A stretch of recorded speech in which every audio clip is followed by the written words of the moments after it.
Hello friends, my name is Hilal Ahmed and I am here today uh, to discuss with you something called research as practice. I have made a slight modification in the title of my presentation and it now calls Research as Practice, Nature of Intellectual Work. Before I start, I think I must share the anxiety which I have. I find myself a bit uncomfortable talking to you, knowing fully that this is going to be a recorded talk and I'm not going to get any kind of feedback on this. This is problematic because, in my view, all intellectual conversations and all intellectual talks are social in nature, and we all are because involved in research work of some kind. Therefore, this one-sided flow of information and analysis, I don't think is going to create what I intended to do with this kind of discussion in my teaching. So therefore, we have to bear with the with this that this is a serious limitation, and it is also problematic because I'm just sitting in front of camera and talking to myself, looking at myself. So this is something which is on the one hand problematic, but at the same time, when I think through this, I realize that this one-sided flow of information and analysis has got something to do with the topic which we are going to discuss today. That is the nature of intellectual work. We must remember that at least in social sciences and even in natural sciences, the intellectual work is always collective, it is always social in nature, and therefore it is always multidimensional. So therefore, my anxiety is not a personal anxiety of some kind, but it has got a wider significance, and this significance I'm going to talk about today. Before I start, I would also like to make a small clarification. The clarification is simple that I have been writing on this issue, research as practice and the role of intellectual for some time. And in my view, that in social sciences, we, the social scientists, are somehow also part of various processes. So we have our own positions, we have our own social locations, we also have our worldviews. And these worldviews are very significant, and one must take these identity of researcher related aspects very seriously while talking about research as practice. So this is a clarification I would like to make, that whatsoever I'm going to present is entirely mine. These are my questions and I have tried to answer them uh, through a kind of a sequence, through a kind of a sequential analysis of some kind. Uh, what do I mean by sequence? Meaning there are basically two things in this presentation. One is I have identified a few questions and I have tried to answer them in a certain way.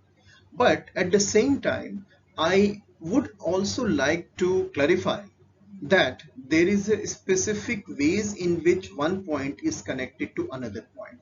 So therefore, the larger clarification which I would like to make is that I would request you to look at not merely the questions and the questions which I identify and the answers which I explore, but also the process by which I identify a set of questions and provide them a sequence, a process to answer them accordingly. So this is again, as I said, a small clarification to make things more clearer to you about what I call research as practice. Basically, I have got two objectives in this presentation. The first one is simple: to understand the complex relationship between what we call intellectual work, in this case social science research, and the activity called politics. I am a trained political scientist, and study of politics is central to me. This clarification is also important because the question of politics in intellectual engagement has always been a crucial point of reference. And we are fortunate to have a very interesting debate in India, a long debate that began in the 60s, and now, even now, this debate has found new and interesting manifestation. So therefore, is there any relationship between intellectual work and something called politics? That's my first question. The second question is, as I said, that to discuss the Indian debate on the role of intellectual. We have a lot of material. We have got a few very interesting books that have come out. One by Romila Thapar on public intellectualism, etc. So the question is, how should we respond to this Indian debate on intellectualism?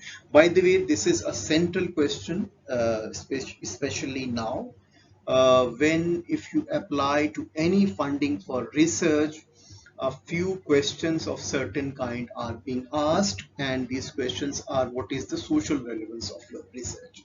So I would like to complicate this question bit more by adding another dimension, that is politics, because in my view we cannot separate social from the political in a very neat and clear fashion. So these are basically the two objectives which I would like to talk about. Uh, Before I uh, go into detail, there are two dominant views about the relationship between intellectual work and politics. There is a famous position, which I call position number one, in which nobility of intellectual work. We are told that intellectual work is very pious, while politics is dirty.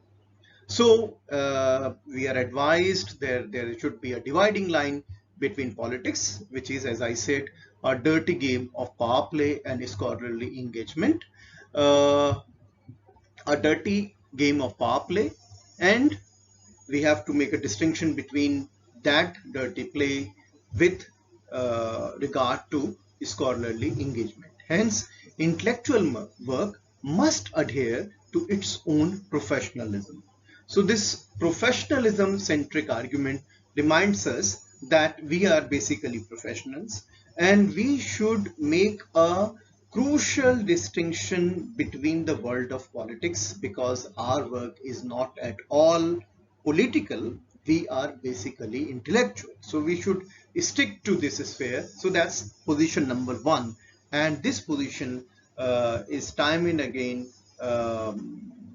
reminds us this imaginary dividing line between politics and intellectual work. So that's the position, that is all about position number one.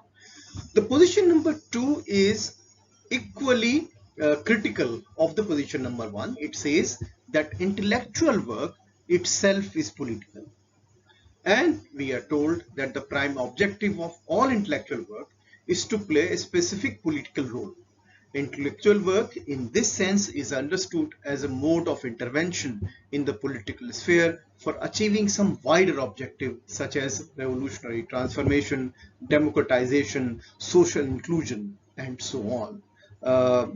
Dalit critique of uh, system, or the famous feminist slogan "personal is political," somehow can be located in this position, which reminds us that intellectual work is deeply political, and you cannot disassociate yourself with your specific social location. So what I am trying to do here is to show you that these are two very different and in fact conflicting interpretation of the relationship between intellectual work and politics. In this case, what is interesting is that we have to that what is interesting in these two. Let me go back to this slide. What is interesting in the previous slide was that the term politics is not adequately, in my view, conceptualized. So we have to actually think through this unclear imagination of the word called politics. So again, there are two possibilities. One, if politics is seen in a narrow sense with regard to the formal institutions and processes like legislative bodies, judicial system, administrative mechanism, and election processes, then what is the significance of having a dividing line? If politics is understood with regard to formal institution, so we can certainly say that university and research institute are very different from all these. We do not participate in formal executive processes. We are not part of any legislative discussions, etc. We are not part of election processes. We have a very different sphere of activities. So if that is the case, if politics is understood entirely in formal sense, then this dividing line is obvious and we need not to think about it at all. So we are doing intellectual work in university and research center while politicians are involved in formal institutional sphere. So there is no need to talk about it. That's the dominant view of politics which is given to us. But there is another meaning of politics. If politics is understood broadly as a realm where certain ideas are interpreted as political, then what kind of politics is this? And this is, I think, very crucial because the moment you bring in politics, uh, obviously there are some deeper meaning of this process are always come into play. So therefore, this second meaning of political is crucial because this meaning of the political is taking us away from the institutional meaning of of politics. So therefore, are we intellectual, are political? If yes, in what sense? If no, why not? Now this brings us to the question of method. Research and method. This is another important and contested issue in my view. Let us ask two very quick questions. Is it possible to think of method as a choice? Or are we thinking of research question or method relationship? Second, do we need to ask this question in this form? The academic structure and administrative peer group compulsions. Again, we have to clarify this, that when we do research, method is very important. But most of the time, at least in my discipline, political science, the relationship between the research question which we identify and the method we propose to do research is always seen in an instrumental way. We do not problematize why certain questions are answered by following very different methodological trajectories. So therefore, there is a need to look at them. So this contested issue brings us to the question of method and what is the relationship between research question which we identify to do research and what kind of method we are going to employ for this. Uh, Now again, there is something called an intellect, because as I said that intellectual uh, work is also conducted in an environment which is somehow administrative, which is somehow bureaucratic, which is somehow involve certain kind of pressures. So there is certainly a pressure on all of us to use certain kind of method to get acceptability. So therefore the question is that when we say that there is a dividing line between formal structure of politics and our activities which are entirely conducted in the sphere of universities in such center, can we say with full confidence that the kind of environment which we have is entirely apolitical? Or can we say with full confidence that we are involved in intellectual exercises and we do not feel any kind of pressure to follow certain methodological impulse, certain kind of literature, certain authors and text that had to be, that must have to be read by us, certain style of presenting an argument, etc. So these compulsions, in my view, are also critical and somehow related to the question of what we call political. So we have our own domain where very different kind of politics is constituted, while at the same time there is a larger world in which different kind of political arguments are happening, and somehow some way or the other we are also part of it. So our own we have a location which is political in my view, but at the same time we are also part of certain larger processes, and these processes are equally contested in political terms. So there is a multidimensionality of various interpretation of what we call political, and therefore this is not as simple issue as we think.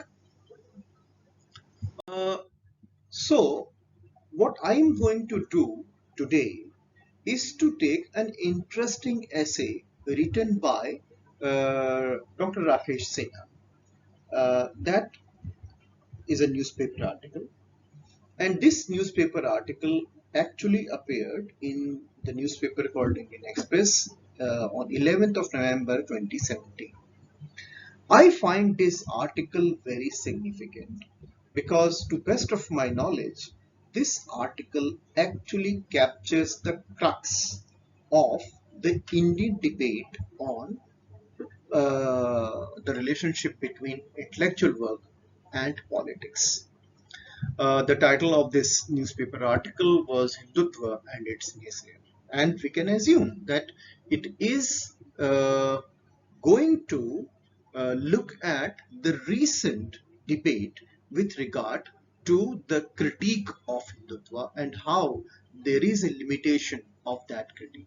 By the way, I find this article very fascinating, and therefore, what I'm going to do is to situate this uh, article in the realm of the debate on intellectual work and politics, uh, again evoking two issues which I have just explained. One is that what is the relationship between intellectual work and politics, and the second is that we, when I say we, academics, we also have certain kind of location, and this location is full of contestation. So let us just look at this article and the critique which Dr. Sinha makes with regard to what he calls left liberals. By the way, before I go into this detailed analysis of this article, I would say that this is one of the best written articles on this idea of left liberal in Indian politics. The other very significant contribution in public life is that of from a book written by Sagarika Ghosh very recently, and I'm talking about those who are involved in public debates. Dr. Rakesh Sinha and Sagarika Ghosh, they both are coming from two different vantage points, and the object of their analysis is what we call left liberal, which is a position. And according to Sagarika Ghosh, this is an important assertion, and she argues in her book that the purpose, and the title of the book is very provocative. It's called Why I Am a Liberal, which is a very provocative and very convincing title. And it is full of critique of left liberal. And in this article, Rakesh Sinha is taking a different position, the position of Hindutva, to criticize the left liberal intellectuals. So, the interesting point of agreement is that they both are coming from two different vantage points, but the object of their analysis is one thing, something called left liberal. What I find fascinating in this debate is the ways in which it captures the nature of intellectual work in Indian public life. So let us just go back to Dr. Sinha's article. He says, which is very interesting, that left liberals are all non-party people.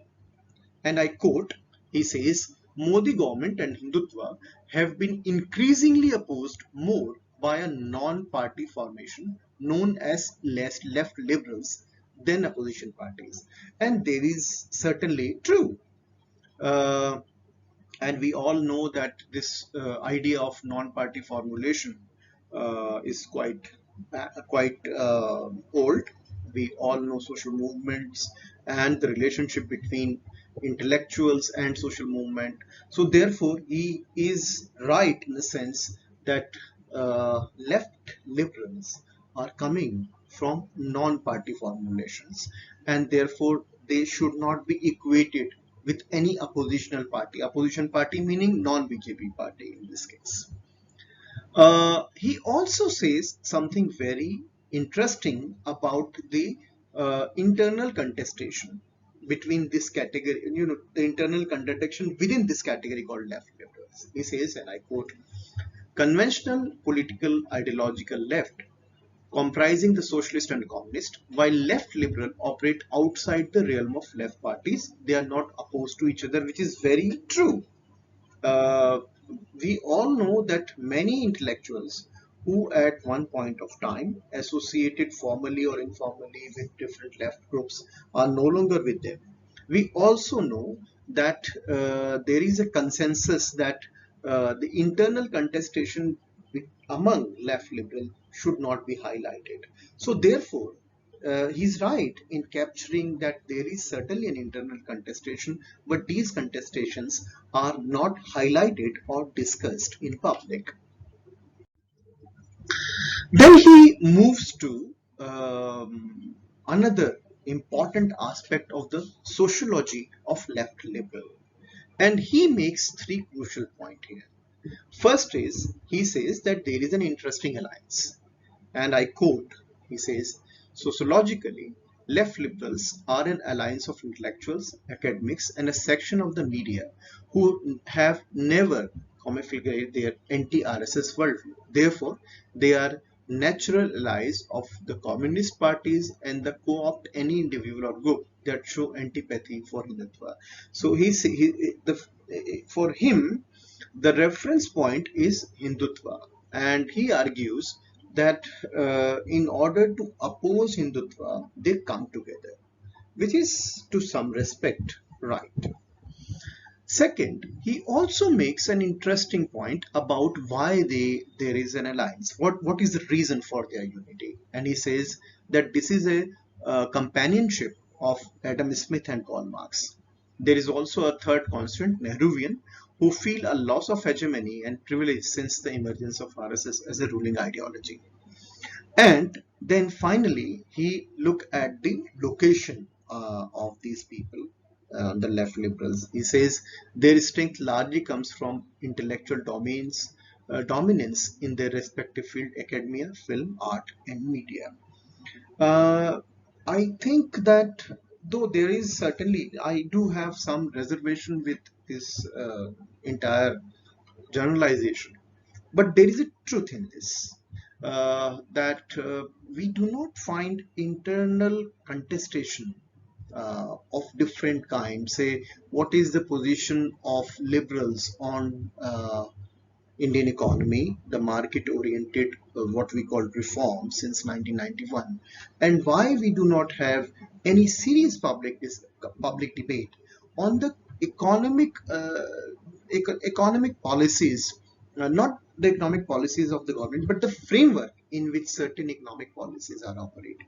So therefore, I think uh, Rakesh Sinha is right that there is a consensus, and this consensus is actually taking a concrete shape primarily because uh, the reference point is Hindutva and certainly RSS.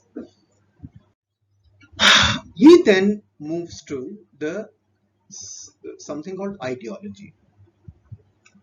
We all know that these days this term is not frequently used, but the ways in which Rakesh Sinha talks about left liberal ideology, in my view, is certainly making sense to me. He says, ideologically, left liberals are undefined like modern art. Those who are extremely pro-public sector and statist European economic model cohabit with people welcoming privatization. To hide their inbuilt contradiction, they use secularism and nationalism as an ideological frame to oppose the Modi government. If we just remove the word Modi government from this quote, I think he is absolutely right. Because certainly, as I said earlier, uh, the idea to have this consensus is very surprising. On the one hand, we don't ask question to the left parties or the left intellectuals, what do they mean by socialism now, what are the principles they adhere to. And if you look at the manifestos of communist parties since 1995, which I have done some work on, I find that the first thing is to adhere to the idea of secularism. Obviously, secularism is important. We cannot compromise with that principle. But what about the other practices? What about economy? What is their position on the question of class? Today we are experiencing a lot of economic disparity, and the wealth of the country is concentrated in a few hands. Why this idea of disparity is not invoked in political terms?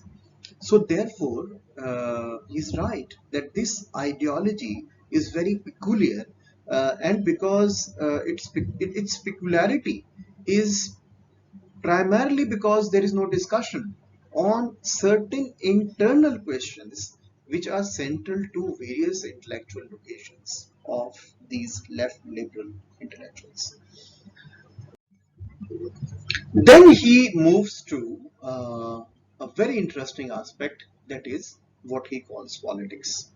He says political role of the left liberal remains confined to attempting to resurrect the old regime, unmindful of who occupies the leadership and which party leads it. I think he's right. He's absolutely right, because the ways in which pandemic is discussed in last 1 year, uh, you know, left liberal intellectuals would always evoke Manmohan Singh, would always evoke Congress as if that regime was extremely good.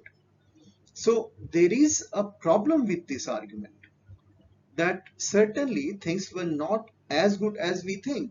So therefore, we should stop comparing. Rather, we must ask question of different kind.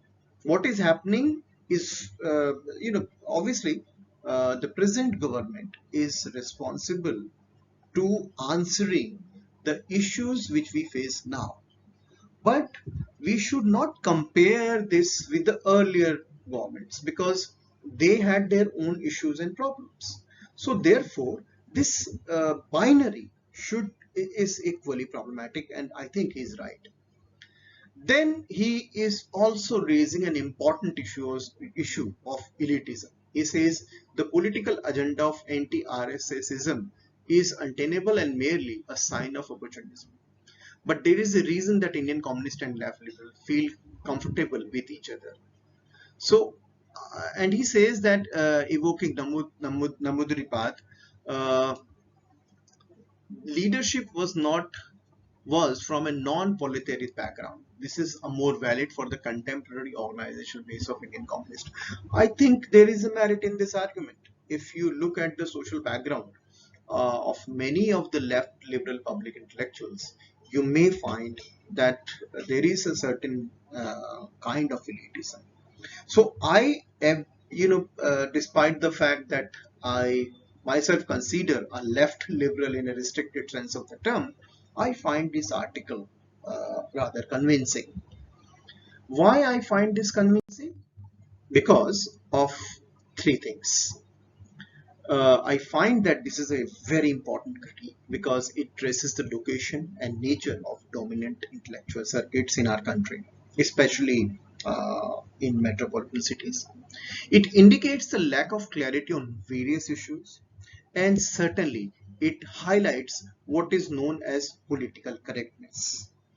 Now, this is the reason why I like this article, because this is rather provocative and it forces us to think critically about our own location, a critical location, which is for the sake of certain kind of political correctness is described as left liberal.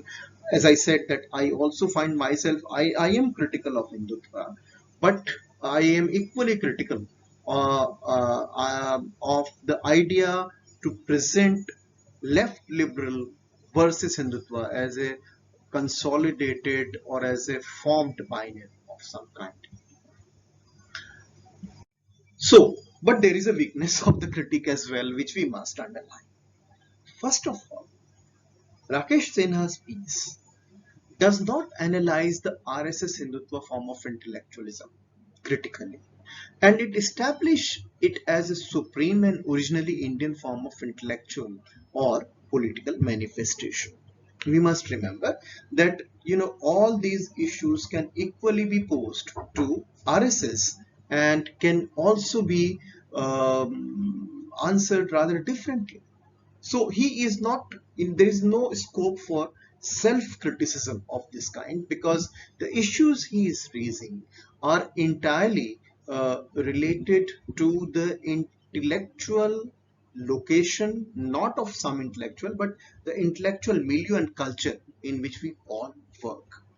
The second problem which I find with this critique is that the distinction between BJP and RSS is intentionally not taken up, which is very crucial. If you look at his other writings, he is very clear that RSS is a cultural organization while BJP is a political organization.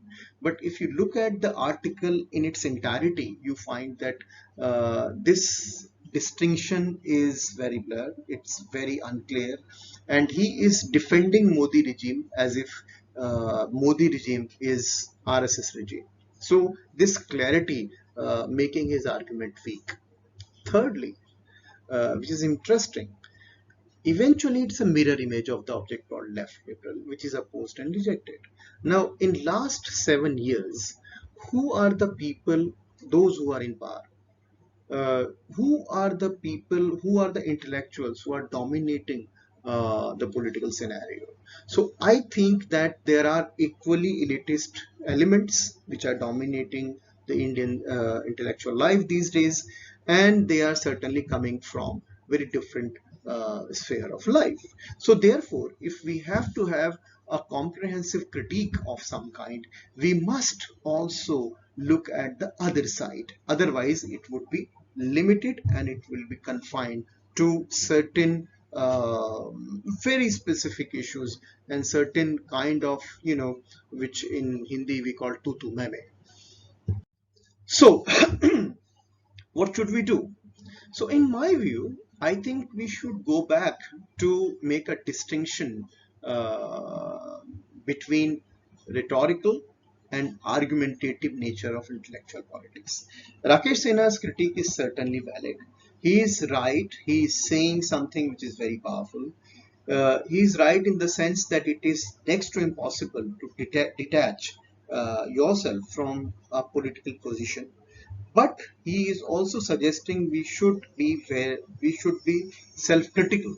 He is certainly not self-critical to the location which he belongs to, but his suggestion is valid, and therefore if that is the case, then we have to be very clear about, so we can certainly say that intellectual work and the politics produce something called intellectual politics.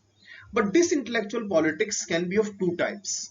One is the intellectual politics of rhetorical type, and second, intellectual politics of argumentative type. What do I mean by these?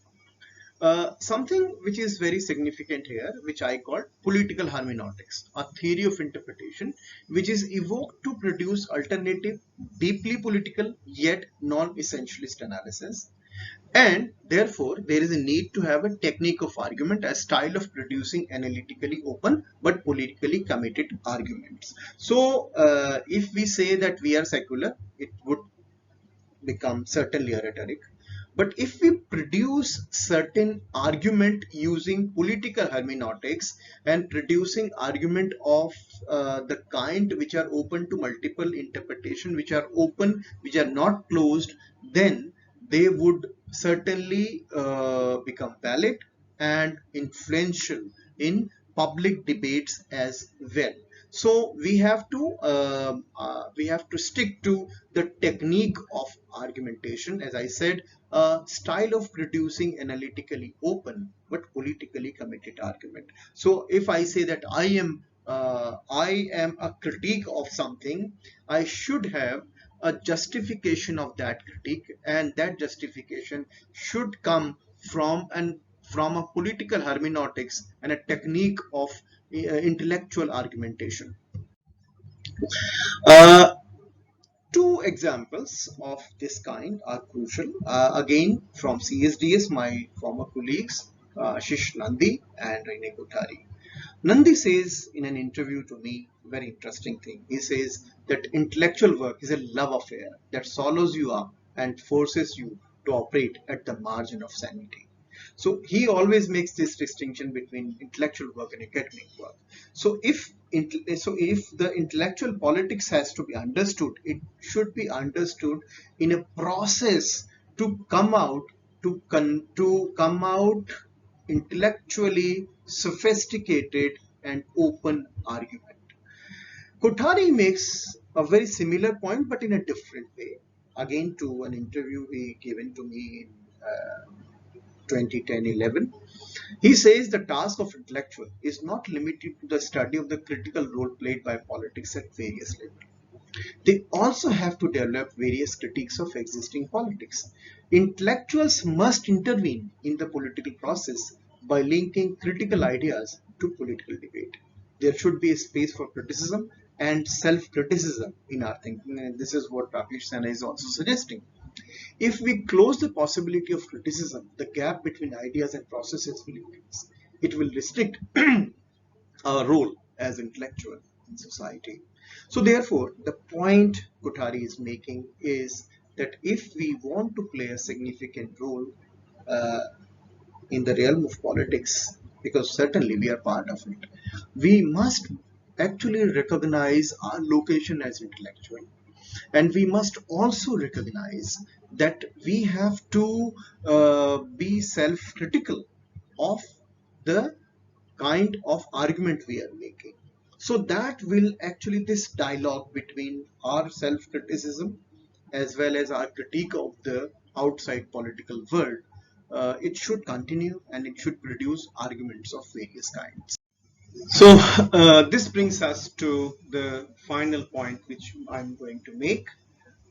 Here, I would like to suggest that what should we do as a researcher? And as I said in the beginning, these are my own suggestion to myself. Uh, how should I look at the idea of intellectual politics? But let me just revisit the issues which we have discussed in this lecture. First is that we look at the relationship between intellectual work and politics, and then we discuss that it is very difficult, it is almost impossible to separate intellectual work from politics. So therefore, political intellectualism is something which we must realize that this is something which is always going to affect our intellectual engagement. So, which I call intellectual politics.